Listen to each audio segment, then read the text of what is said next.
ಈ ಆಸ್ಪತ್ರೆಗೆ ಬರೋ ಮುನ್ನ ರೋಗಿಗಳೇ ಹುಷಾರ್. ಏನೇ ಎಮರ್ಜೆನ್ಸಿ ಇದ್ರೂ ಈ ಆಸ್ಪತ್ರೆಗೆ ಬರಲೇಬೇಡಿ. ಈ ಆಸ್ಪತ್ರೆ ಇರೋದು ಹಿರಿಯೂರಿನಲ್ಲಿ. ಹಿರಿಯೂರು ಸಾರ್ವಜನಿಕ ಆಸ್ಪತ್ರೆಯ ಅವ್ಯವಸ್ಥೆ. ಈ ಆಸ್ಪತ್ರೆಗೆ ಬರೋ ಮುನ್ನ ರೋಗಿಗಳು ಯೋಚನೆ ಮಾಡಬೇಕು. ಎಂಥದ್ದೇ ಎಮರ್ಜೆನ್ಸಿ ಇದ್ರೂ ಕೂಡ ಈ ಆಸ್ಪತ್ರೆಗೆ ಬರೋದು ಡೇಂಜರ್. ಕತ್ತಲಾದ್ರೆ ಈ ಆಸ್ಪತ್ರೆಯಲ್ಲಿ ವೈದ್ಯರೇ ಇರಲ್ಲ. ಸಚಿವ ಸುಧಾಕರ್ ಕ್ಷೇತ್ರದಲ್ಲೇ ಆಸ್ಪತ್ರೆಯ ಅವ್ಯವಸ್ಥೆ. ವೈದ್ಯರಿಲ್ಲದೆ ಹಿರಿಯೂರು ಕ್ಷೇತ್ರದ ಜನ ಪರದಾಡ್ತಾ ಇದ್ದಾರೆ. ರಾತ್ರಿ ಆದ್ರೆ ನರ್ಸ್ಗಳೇ ಎಲ್ಲದಕ್ಕೂ ಚಿಕಿತ್ಸೆ ಕೊಡ್ತಾರೆ.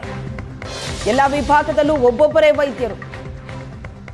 ಏಷ್ಯಾನೆಟ್ ಸುವರ್ಣ ನ್ಯೂಸ್ಗೆ ಎಮೋ ಡಾಕ್ಟರ್ ನಿರಂಜನ್ ಹೇಳಿಕೆ ಕೊಟ್ಟಿದ್ದಾರೆ.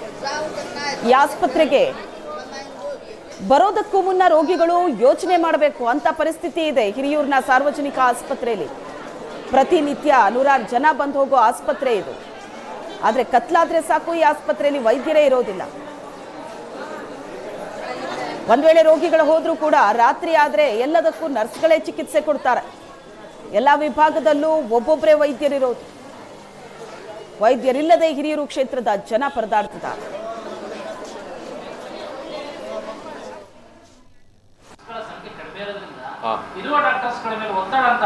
ಭಾಳ ಒತ್ತಡ ಇದೆ ಸರ್, ಭಾಳ ಒತ್ತಡ ಇದೆ ಅಂದರೆ ಸರ್, ಈಗ ಪೇಷಂಟು ನಿಮಗೆ ಗೊತ್ತಿರೋಂಗೆ ಹಿರಿಯೂರಲ್ಲಿ ನಮ್ಮದು ಹೈವೇ ಪಕ್ಕ ಇರೋದ್ರಿಂದ ನಿಮಗೆ ಪೇಷಂಟ್ಗಳು ಭಾಳ ಇದೆ ಸರ್.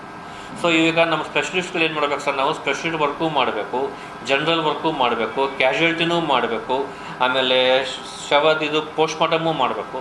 ಸೊ ಈಗ ಕ್ಯಾಶುಯಾಲಿಟಿ ಮಾಡ್ತಾರೆ ನಮಗೇನಾಗುತ್ತೆ ಅಂದರೆ ಪೋಸ್ಟ್ಮಾರ್ಟಮು ಮಾಡಬೇಕು. ಬೇರೆ ಕಡೆ ನಮಗೆ ಫೋರೆನ್ಸಿಕ್ ಮೆಡಿಸಿನ್ ಡಾಕ್ಟರ್ಸ್ ಇದ್ದರೆ ನಮಗೆ ಆ ಒತ್ತಡ ನಮಗೆ ಕಮ್ಮಿ ಆಗುತ್ತೆ.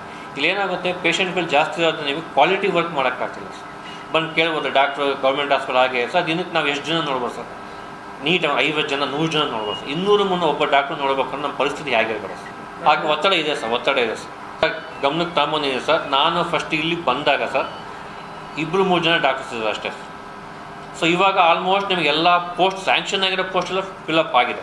ಆಮೇಲೆ ಮೊನ್ನೆ ಎಲ್ಲರೂ ಇದು casualty medical officer MBBS ಡಾಕ್ಟ್ರನ್ನ call for ಮಾಡಿದ್ರು ನಮ್ಮ DHL ಲೆವೆಲಲ್ಲಿ ಟ್ರಾನ್ಸ್ಫರ್ ಮಾಡಿದ್ರು ಕೂಡ ಯಾರು ಡಾಕ್ಟ್ರು ಬಂದಿಲ್ಲ. ಅದು ನಮಗೆ ಪ್ರಾಬ್ಲಮ್ ಆಗಿರುತ್ತೆ. ಕಾಲ್ ಫಾರ್ ಮಾಡ್ತಾರೆ, ಯಾರೇ ಬಂದರೂ ಕೂಡ ಸೇರ್ಸ್ಕೊಳಕ್ಕೆ ತಯಾರು. ಸಚಿವರು ಕೂಡ ಮಾತು ಕೊಟ್ಟಿದ್ದಾರೆ ಸರ್, ಯಾರೇ ಡಾಕ್ಟ್ರು ಬರಲಿ ನಾನು ಸೇರಿಸೋ ಜವಾಬ್ದಾರಿ ನಂದು ಅಂತ ಹೇಳಿದ್ದಾರೆ ಸರ್. ಅಷ್ಟಾದರೂ ಕೂಡ ನಮಗೆ ಡಾಕ್ಟರ್ಸ್ ಮುಂದೆ ಬರ್ತಿಲ್ಲ ಸರ್. ಬಂದು ನಮಗೆ ಬಟ್ ಇರೋ ಪೋಸ್ಟಿಂಗ್ 10 ಪೋಸ್ಟಲ್ಲಿ ನಮಗೆ ಎಲ್ಲ ಪೋಸ್ಟ್ ಫಿಲಪ್ ಇದೆ. ಒಂದು ಪೋಸ್ಟ್ ಚರ್ಮ ಡಾಕ್ಟ್ರು ಮಾತ್ರ ಖಾಲಿ ಇದೆ. ಅದು ಈ ಸರಿ ಟ್ರಾನ್ಸ್ಫರ್ ಕೌನ್ಸಿಲಿಂಗಲ್ಲಿ ಅವರು ಕೂಡ ಬರ್ಬೋದು. ಅದು ಬಿಟ್ಟು 3 ಜನ ಕ್ಯಾಶುಯಾಲಿಟಿ ಮೆಡಿಕಲ್ ಆಫೀಸರ್ಗೆ ಮೊನ್ನೆ ಕಾಲ್ ಫಾರ್ ಮಾಡಿದ್ರು ಸರ್. ಮಾಡಿದ್ರು ಕೂಡ ಯಾರೊಬ್ಬರು ಬಂದಿಲ್ಲ. ಜಿಲ್ಲಾ ಉಸ್ತುವಾರಿ ಸಚಿವರಾದಂಥ ಸುಧಾಕರ್ ಅವರ ಕ್ಷೇತ್ರದಲ್ಲಿ ಸಾರ್ವಜನಿಕ ಆಸ್ಪತ್ರೆ ICU ಘಟಕದಲ್ಲಿದೆ ಅಂತಕ್ಕಂಥ ಆರೋಪವನ್ನು ಸ್ಥಳೀಯರು ಮಾಡ್ತಾ ಇದ್ದಾರೆ. ನಾವು ದೃಶ್ಯಗಳಲ್ಲಿ ಗಮನಿಸ್ಬೋದು. ನಾವೀಗ ಹಾಸ್ಪಿಟ್ಲ್ ಒಳಗಿದ್ದೀವಿ. ನೋಡ್ಲಿಕ್ಕೆ ಮಾತ್ರ ಇಲ್ಲಿ ಹಾಸ್ಪಿಟ್ಲಲ್ಲಿ ರೋಗಿಗಳು ಹೆಚ್ಚಾಗಿ ಮಧ್ಯ ಕರ್ನಾಟಕ ಆಗಿರೋದ್ರಿಂದ ಗ್ರಾಮೀಣ ಭಾಗದಿಂದ ಹೆಚ್ಚಾಗಿ ಜನರು ಬರ್ತಾರೆ. ಏನಂತಂದರೆ ಡಾಕ್ಟರ್ ಸಿಗ್ತಾರೆ, ಒಳ್ಳೆ ಟ್ರೀಟ್ಮೆಂಟ್ ಸಿಗುತ್ತೆ ಅನ್ನೋ ಉದ್ದೇಶದಿಂದ ಬರ್ತಾರೆ. ಆದರೆ ಈ ಆಸ್ಪತ್ರೆಯ ಅವ್ಯವಸ್ಥೆ ಏನಂತಂದರೆ ನೈಟ್ ಆದರೆ ಸಾಕು ಒಬ್ಬ ಡಾಕ್ಟ್ರು ಕೂಡ ಇಲ್ಲಿ ಡ್ಯೂಟಿ ಮಾಡಲ್ಲ. ಜೊತೆಗೆ ಈ ಹಗಲೊತ್ತಲ್ಲೇ ENT ಆಗಿರ್ಬೋದು, ಸ್ಕಿನ್ ಡಾಕ್ಟರ್ ಆಗಿರ್ಬೋದು, ಇಲ್ಲಿ ತನಕ ನೇಮಕ ಮಾಡಿಲ್ಲ.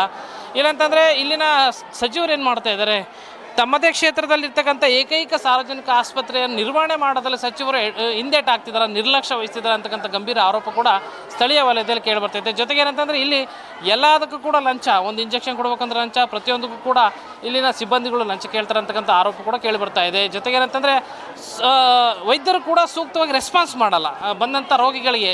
ಎಸ್ಪೆಷಲಿ ಏನಂತಂದರೆ ಗ್ರಾಮೀಣ ಭಾಗದಿಂದ ಬಂದಂಥ ರೈತರು ಬಹುತೇಕರು ಬಡವರಾಗಿರ್ತಾರೆ, ಅಂಥವರಿಗೆ ಸೂಕ್ತವಾಗಿ ರೆಸ್ಪಾನ್ಸ್ ಮಾಡಲ್ಲ ಅಂತಕ್ಕಂಥ ಗಂಭೀರ ಆರೋಪ ಇದೆ. ನಮ್ಮ ಜೊತೆಗೆ ಮಾತನಾಡಲಿಕ್ಕೆ ಸ್ಥಳೀಯರು ಇದ್ದಾರೆ. ಸ್ಥಳೀಯರನ್ನವ್ರನ್ನ ಮಾತಾಡಿಸ್ತಾ ಹೋಗ್ತೀನಿ, ಯಾವ ರೀತಿಯಲ್ಲಿ ವ್ಯವಸ್ಥೆ ಇದೆ ಅಂತಕ್ಕಂಥದ್ದನ್ನು ಕೇಳ್ತಾ ಹೋಗ್ತೀನಿ. ಸರ್, ಹೇಗಿದೆ ಇಲ್ಲಿನ ಸಾರ್ವಜನಿಕ ಆಸ್ಪತ್ರೆ? ಇಲ್ಲ ವ್ಯವಸ್ಥೆ ಹೇಗಿದೆ ಅಂದರೆ ಇಲ್ಲಿ ನೋಡ್ರಿ, ನೀವೇ ನೋಡ್ತಿದ್ದೀರಾ, ಜನ ತುಂಬಿ ತುಳುಕ್ತಿದ್ದಾರೆ ಡಾಕ್ಟ್ರುಗಳಿಲ್ದಲ್ಲಿ. ಯಾಕಂದರೆ ಎಲ್ಲದಕ್ಕೂ ಕೂಡ ಡಾಕ್ಟ್ರುಗಳಿದ್ರೆ ಇಷ್ಟೊಂದು ಜನ ಇರಲ್ಲ, ಆಯಾ ಟ್ರೀಟ್ಮೆಂಟು ಕೊಟ್ಟು ಕಳಿಸಿಬಿಡ್ತಾರೆ. ಇಲ್ಲಿ ವ್ಯವಸ್ಥೆಗಳು ಹೆಂಗಿದೆ ಅಂದರೆ ಪ್ರೈವೇಟ್ ಕ್ಲಿನಿಕ್ಗಳು ಭಾಳ ಮಾಡ್ಕೊಂಡಿದ್ದಾರೆ ಎಲ್ಲ ಡಾಕ್ಟ್ರುಗಳು. ಇಲ್ಲೇನಾದರೂ ಹೆಚ್ಚು ಕಡಿಮೆ ಆದರೂ ಕೂಡ ಭಾಳ ಕಷ್ಟ. ಅಲ್ಲಿ ಪ್ರೈವೇಟ್ ಕ್ಲಿನಿಕ್ ನಾವು ಹೋಗಬೇಕು. ಬಡವರು ಇಲ್ಲಿ ₹1 ದುಡ್ಡಿಂದಲೇ ಟ್ರೀಟ್ಮೆಂಟ್ ಮಾಡೋಕ್ಕೋಸ್ಕರ ಸರ್ಕಾರ ವ್ಯವಸ್ಥೆ ಮಾಡಿರೋದು. ಆದರೆ ಇಲ್ಲೇನಾದರೂ ಸಮಸ್ಯೆ ಆದರೆ ನಾವು ಸರ್ಕಾರಿ ಇದು ಪ್ರೈವೇಟ್ ಕ್ಲಿನಿಕ್ಗಳಿಗೆ ಹೋಗಬೇಕು. ಈಗ ಯಾವುದಾದ್ರೂ ಡೆಲಿವರಿ ಆಗಿ ಸಚಿವರು ಸ್ವಂತ ಕ್ಷೇತ್ರದಲ್ಲಿ ಯಾಕೆ ನಿರ್ಲಕ್ಷ್ಯ, ತಮ್ಮದೇ ಕ್ಷೇತ್ರದಲ್ಲಿ ಒಳ್ಳೆ ಸುಸಜ್ಜಿತ ಆಸ್ಪತ್ರೆ ಮಾಡ್ಕೋಬೋದಾಯಿತು. ಈ ರೀತಿ ಡಾಕ್ಟರ್ ಸಮಸ್ಯೆ ಈಗ ವ್ಯವಸ್ಥಿತವಾಗಿ ಒಂದು ಹಾಸ್ಪಿಟ್ಲ್ ಮಾಡಿದ್ದಾರೆ. ಆದರೆ ಇನ್ನು ಅಲ್ಲಿ ಓಪನ್ ಮಾಡಿಲ್ಲ. ಹಾಗಾಗಿ ಇಲ್ಲಿ ಭಾಳ ಕಷ್ಟ ಆಗ್ತಿದೆ. ಸರ್, ಈಗ ಒಂದೇ ಇರೋ ಆಸ್ಪತ್ರೆ, ಸಾರ್ವಜನಿಕ ಆಸ್ಪತ್ರೆ ಎಷ್ಟು ಅವ್ಯವಸ್ಥೆ ಕೂಡಿತಿದೆ? ಖಂಡಿತವಾಗಿ ಇಲ್ಲಿ ನಾಚಿಕೆಗೇಡಿನ ಸಂಗತಿ. ನಮ್ಮ ಚಿತ್ರದುರ್ಗ ಜಿಲ್ಲೆ ಹಿರಿಯೂರು ತಾಲೂಕಿನಲ್ಲಿ ಏನು ಸಚಿವರ ಕ್ಷೇತ್ರ ವಿಶೇಷವಾಗಿ ಅದು ಭಾರಿ ಸಾರ್ವಜನಿಕ ಪರವಾಗಿ ಕೆಲಸ ಮಾಡುವಂಥ ಹಾಸ್ಪಿಟ್ಲ್ ಆಗಬೇಕಾಗಿತ್ತು. ನೋಡ್ರಿ, ಇಷ್ಟು ದಿನ ನೀವೇ ನೋಡ್ತಾ ಇದ್ದೀರಿ ಇಲ್ಲಿ ಎಷ್ಟು ಜನ ಕ್ರೌಡ್ ಇದೆ ಏನಿಂತ. ಇಲ್ಲಿರುವಂಥ ಏನು ರಕ್ಷಾ ಸಮಿತಿ ಸದಸ್ಯರುಗಳು ಸಹಿತ ಭ್ರಷ್ಟರಿದ್ದಾರೆ ಅವರೆಲ್ಲ.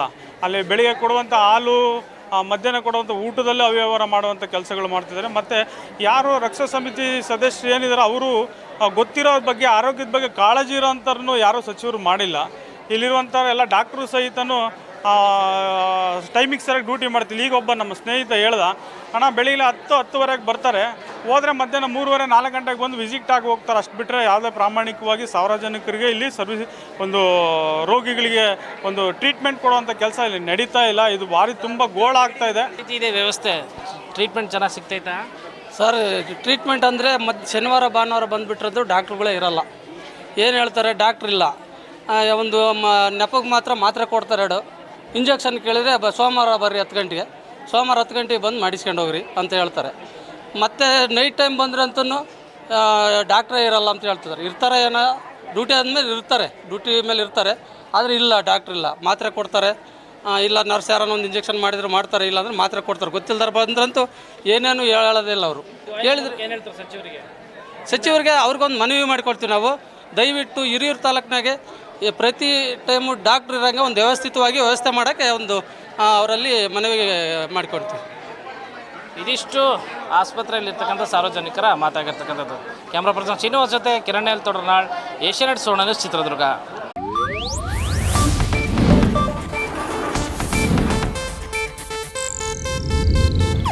ಇದು ಏಷ್ಯಾನೆಟ್ ನ್ಯೂಸ್ ನೆಟ್ವರ್ಕ್ ಪ್ರಸ್ತುತಿ.